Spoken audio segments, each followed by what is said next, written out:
We like to reserve a few minutes when we can to discuss current trends that you'd expect from reading Bible prophecy. We are futurists. That means we interpret unfulfilled prophetic passage as yet to be fulfilled future events. We believe they'll occur in a literal, physical, apocalyptic, and global context.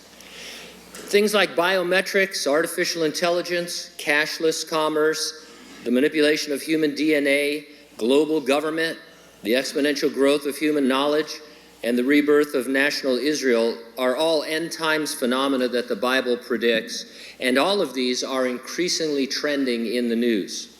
How many of you heard of something called the Panopticon? Panopticon, anybody? We had one gentleman one in each service. We are smart people here at Calvary Hanford. Here's a definition. The Panopticon is a type of institutional building and a system of control designed by the English philosopher and social theorist Jeremy Bentham in the 18th century.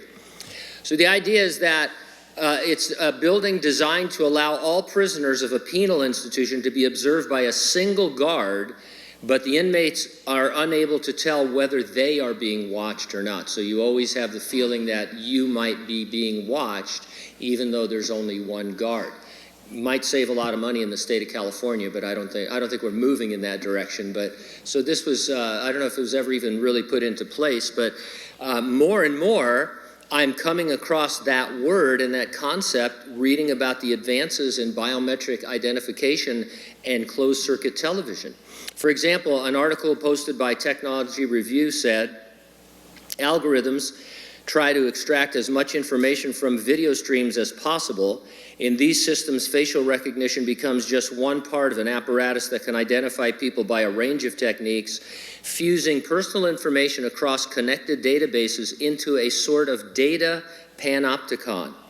The article noted this technology is focused on government and law enforcement applications. And so it's they're talking about a type of surveillance that you're really not sure if they're looking at you or not, or if you're personally being surveilled, but there's always more and more data being collected about you. It's kind of disturbing to think that governments are creating huge databases about each of us from a multitude of sources in order to better surveil us. An article posted by TheGuardian.com noted, the looming interconnectivity between objects in our homes, cars, and cities, generally referred to as the Internet of Things, will change digital surveillance substantially. With the advent of wider network systems, everything in our homes, cars, and workplace will soon be able to communicate, creating a vast amount of data about our lives.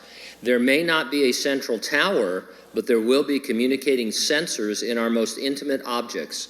And this deluge of data won't only be passed back and forth between objects, but will most likely wind its way towards corporate and government reservoirs. So the Internet of Things, something I don't completely understand, but everything's going to be connected to the Internet. So at your house, your refrigerator, your stove, your swimming pool, I suppose merchandise, like right now, if you search for something and then you get 5 million emails about that thing, so you'll be opening your refrigerator and grabbing a Fresca, and all of a sudden coupons will be coming your way from Fresca, and your oven, everything will be interconnected. But at the same time, the government will be able to mine all of this data and know everything there is to know about you and your habits and everything you do. Now, this authoritarian surveillance trend is what futurists have predicted for decades because of what we read in the Revelation about the Antichrist. In the Revelation, the image of the Antichrist, called the image of the beast, is essentially a panopticon.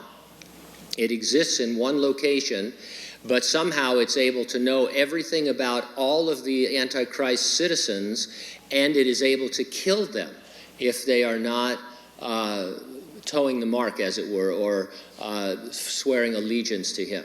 And then there's a whole other thing that we've talked about before about, it sounds funny, but they have these robotic dogs now that are patrolling the southern border, and they can be fitted to terminate people.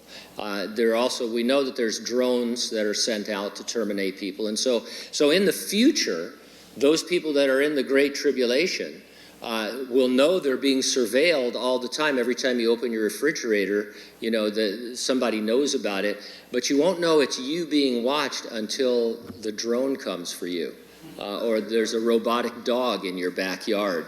They're calling them Terminator dogs. And so this eerie, creepy world that we've been predicting for decades is upon us. This could be happening now, and we know it will happen in the tribulation. We believe the resurrection and rapture of the church is going to take place any moment, because that's what the Bible teaches, certainly before the tribulation. Jesus returns in the clouds. He raises the dead in Christ, raptures living believers. That means we're changed in a moment, in the twinkling of an eye, and given our forever bodies. And then we're caught up to be with the Lord in heaven during the great tribulation on earth, to return with him at its end. Are you ready for all that? Are you ready for the rapture? If not, get ready and stay ready and keep looking up, because ready or not, Jesus is coming.